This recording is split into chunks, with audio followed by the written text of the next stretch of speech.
Alright, ngayon samahan nyo naman kami idiskubre ang history at tradisyon ng Katutubong Tiboli dito sa South Cotabato, Lake Cebu.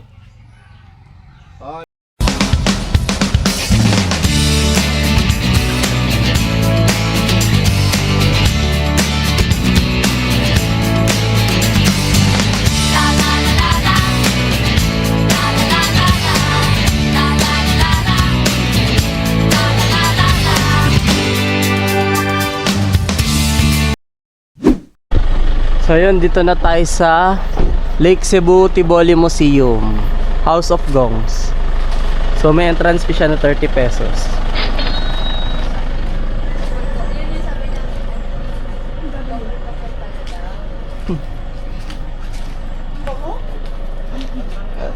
Isang gumay.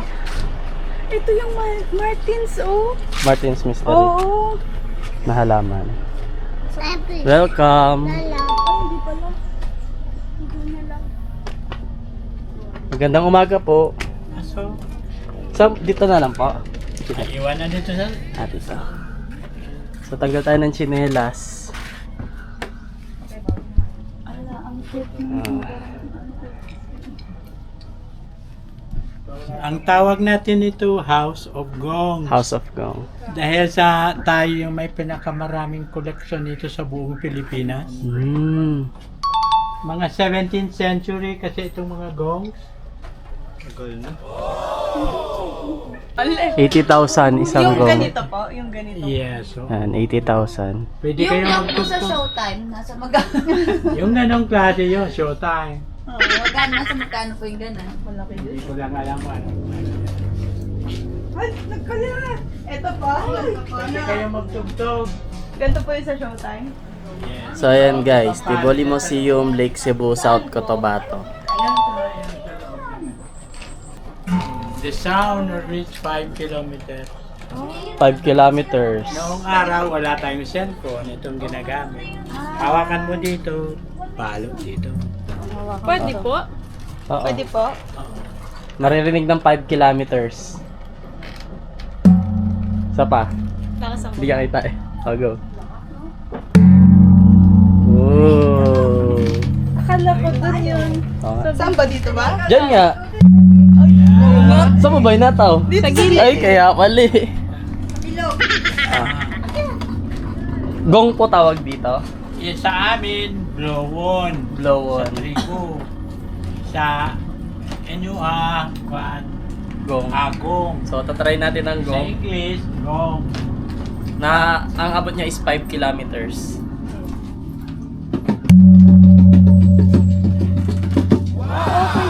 Kasi noong araw, wala tayong cellphone. Itong ginagamit pang tawag. So yan guys, may mga old collections din sila ng mga clay pots dito. Ayan, water container, mga pinggan. Ayan. Tsaka itong pinakamarami nila dito, yung collections nila ng gong, which is made of brass. Ayan, kita nyo naman, nagkukulay green siya. Kasi made of brass, tas ayan, madami. So, worth 80,000 each yan. So, ang tawag dito guys, tinalak. So, ayan. Ang damit ng Tiboli tribe. So, try natin. So, tatry naman natin ang gong.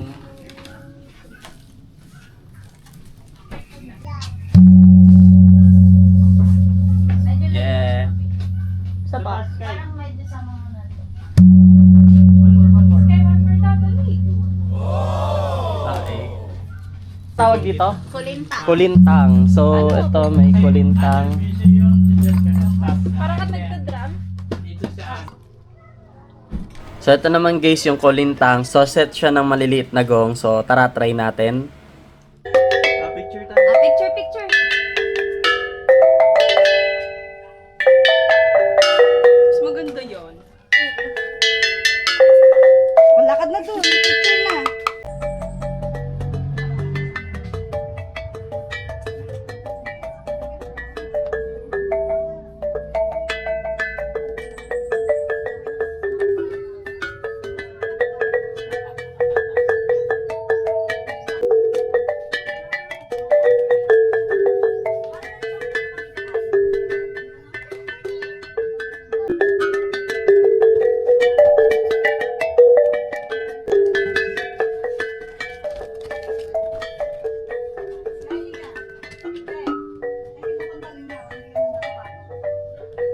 So ayan siya guys, bahagi siya ng katutubong kultura sa timog bahagi ng Pilipinas, lalo na sa parte ng Palawan, Sulu at Mindanao.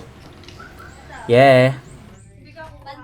So ngayon try naman natin tong kanilang traditional guitar.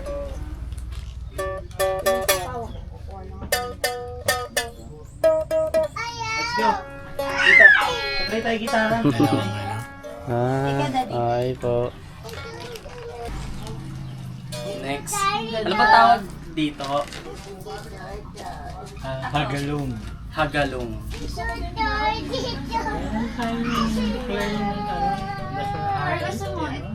Joey Ayala. Si Joey Ayala. Ginagamit niya. Dito po hinahawakan, no? Yan. Yung maliit. Yung sound nito sa taas steady. Yung sound niya sa dito yung Okay. Madali, suot mo to.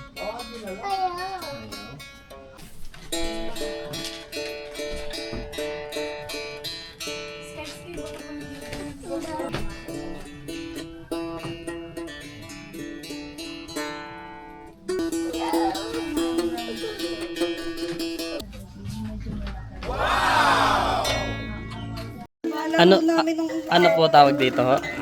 we call this bosok. Bosok. Pang ano po yan? Pang taboy na Pati masamang po itong espiritu. ganito. Oo, Pang yan. taboy ng masamang espiritu. Tatlong klaseng kulay yan. May Ito yung nilalaro namin ng araw. Ito po ba yan? Titik-bit to. May mga souvenir ho si... Ano po pangalan niya, tay? dato baw. Dato Bao.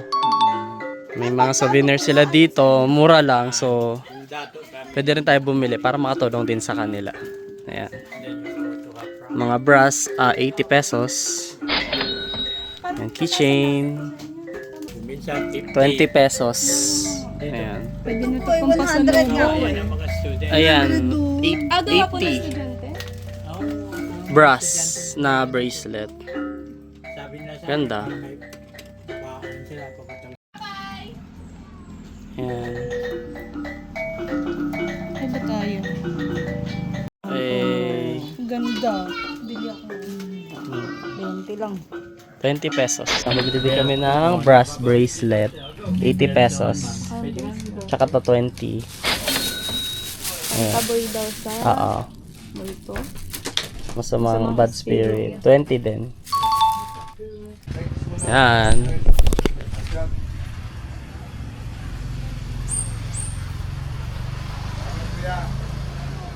So yan guys, mga 2 minutes drive lang siya mula sa Punta Isla Lake Resort. Ang Tivoli Museum, House of Gongs. So yan. Pasok ulit tayo, pakita ko sa inyo. Ayan. Tivoli Museum. Siya may mga instrument siya sa loob, pwede nyo i-try. Ayan. Pakita ko ulit sa inyo. Ayan, yung mga gongs nila. Tapos pwede rin magsuot ng Tivoli costume. Ayan. Alright, so for our next destination, let's go naman sa Langdulay Weaving Center. Let's go! Ganda ng view. Ay, so, rice. Rice na lang. Ayan, balik na lang. Gamit mo. Ganyan. Tugtugan na. Ayan, Langdulay Weaving Center this way. So tara na. Ito na lang po yan. So dito na sa Langdulay Weaving Center naman tayo. Ano po yun? So yun, dito na tayo sa Langdulay Weaving Center. So, Tugtog tayo doon. Maglakad ka. so ano lang siya, 5 minutes away sa Tivoli Museum. So maganda dumaan na rin tayo dito. Ayan. Oh, dito na tayo. Dito. Tinalak Weaving Center and Souvenir Shop.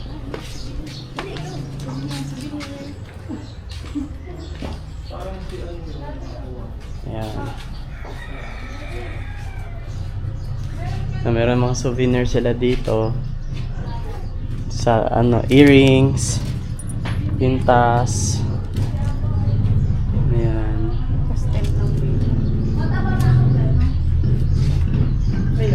Ito,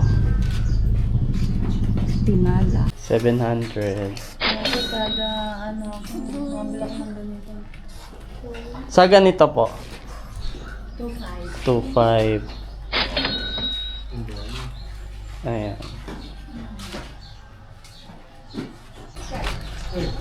So, ito yung souvenir shop sa baba. So, sa taas yung demo. So, akit na tayo. Tara.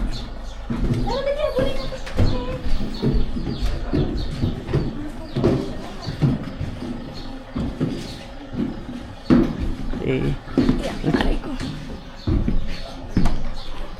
Ayan. Welcome po kayo dito sa Langdulay Tinalak Weaving Center. Siya po si Langdulay. Namatay siya noong April 30, 2015. At sa ngayon po, si nanay nandun pa sa simbahan, si nanay sa Bulandulay. Siya yung master weaver po namin dito. Kasi po, pumanaw na yung the national artist, si Langdulay. Si Langdulay po, kaya siya tinatawag na the Dream Weaver kasi po bawat disenyo ng kanyang tinalak ay galing sa kanyang panaginip. Siya ay may 100 design na tinalak. Ito yung last gawa ni Langdulay, ito yung signature. Pwede mo mahawakan. Opo. Oh, ang ganda. Ito po yung Sinsin. tinalak po. Bali, we have 32 steps bago matapos po yung isang 6 meters po na tinalak. 4 months po bago matapos yung Isang, buong 6 meters po. buong 6 meters. Sa, 4 months. sa 32 steps po na paggawa namin, ito po yung middle steps po namin, yung design. Ganito po namin i-design yung tinalak bago magkaroon ng design. Kung makikita niyo po yung tinalak po namin, iba't ibang design, yan po yung ginagawa namin. Tinatali po namin yan. Then pagkatapos po niyan, ito po yung canalum tree for black dye. Pagkatapos po ng designing, lulutuin po namin sa dahon po ng canalum tree. Yung pagluluto po namin, sa bawat araw, 3 beses po namin siya pinapalitan.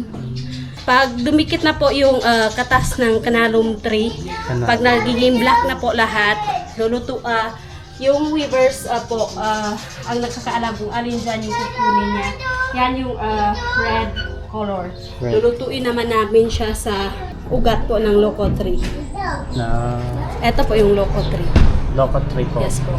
Yan yung red color po namin. Red color. Pagkatapos naman po, meron naman steps. Pagkatapos niyan, dito na po yung weaving process po namin. Ito po yun.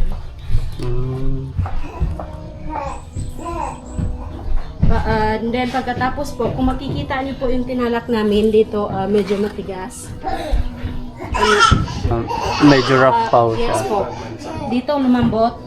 And then, kumintab na siya. Ang gamit po namin is the cowrie shell.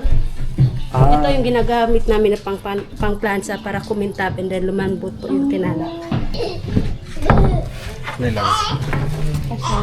Dapat sa isang araw mo tapos yung 6 meters kinabukasan Sa isang araw ho. O ito. Pagkabukas naman po is 6 meters naman po. I see. Nakaano siya doon. Pampakinis po yan. Parang flat plansa. Pamplancha. Plansa. Pinawakan niyo sa dulo, sir. Para di sa... Hindi, hawakan niyo. Ay, hawakan. Para di sa...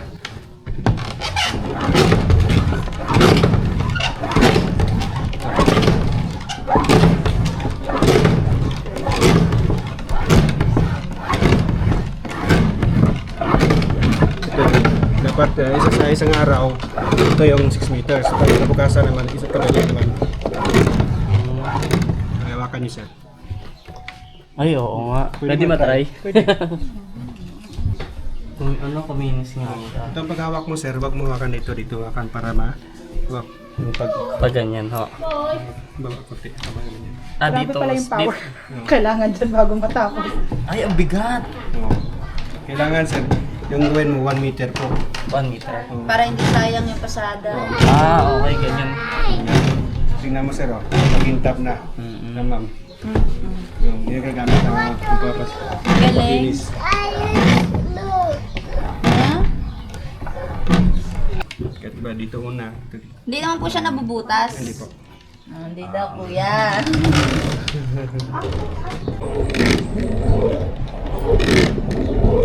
Pinto.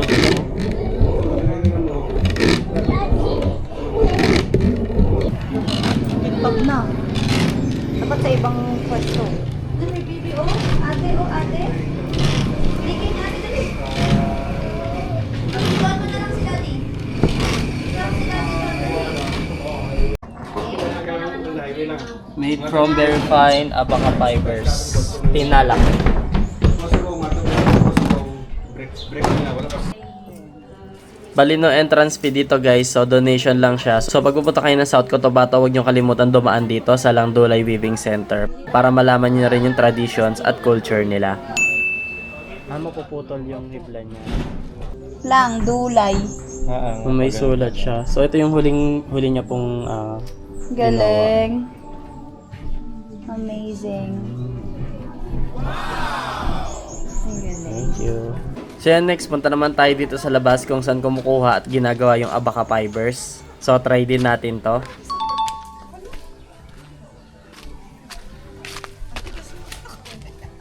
So yun yung abaca fiber guys.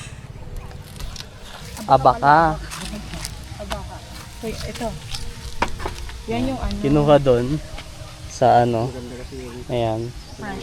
Abaca. Iikot doon. Ayan. Okay, sige.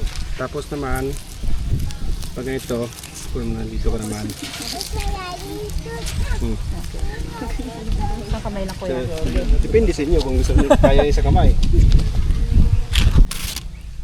Oh my gosh. Kailangan ko ng maraming kain dito.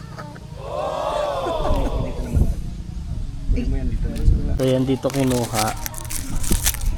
Ayan.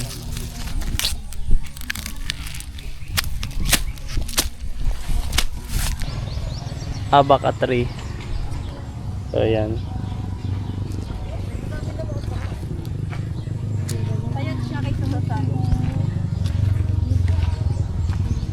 So yan guys, try natin gumawa ng fiber. Abaca fiber. So, tatapakan lang natin to para umangat. Then, lagay lang natin yung kinuha nating fiber dito. Dada ba maipit? Ayan. Tapos taas lang para maipit siya. Then, yan. Ikot lang natin to. Then, hihilahin. 1, 2, 3. Ayan. Tapos, tanggalin lang natin ulit. Pwede natin ulitin. Kabilang side naman. Yan. Malit lang. 1, 2, 3. Naputol. Napuputol na talaga Pag manipis. Pag manipis na. Tapos, ayan, dito naka-libing si Langdulay. Ayan. Lapit lang din dito sa area. Kung saan yung weaving center.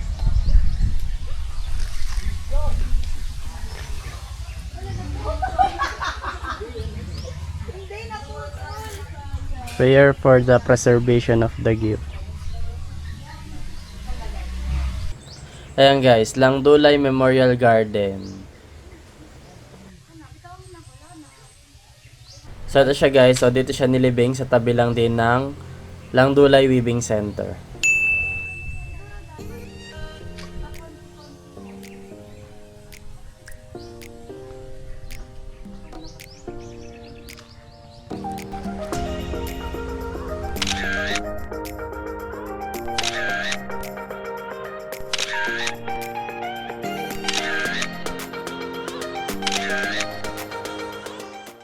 And that's it for today guys. Thank you for watching.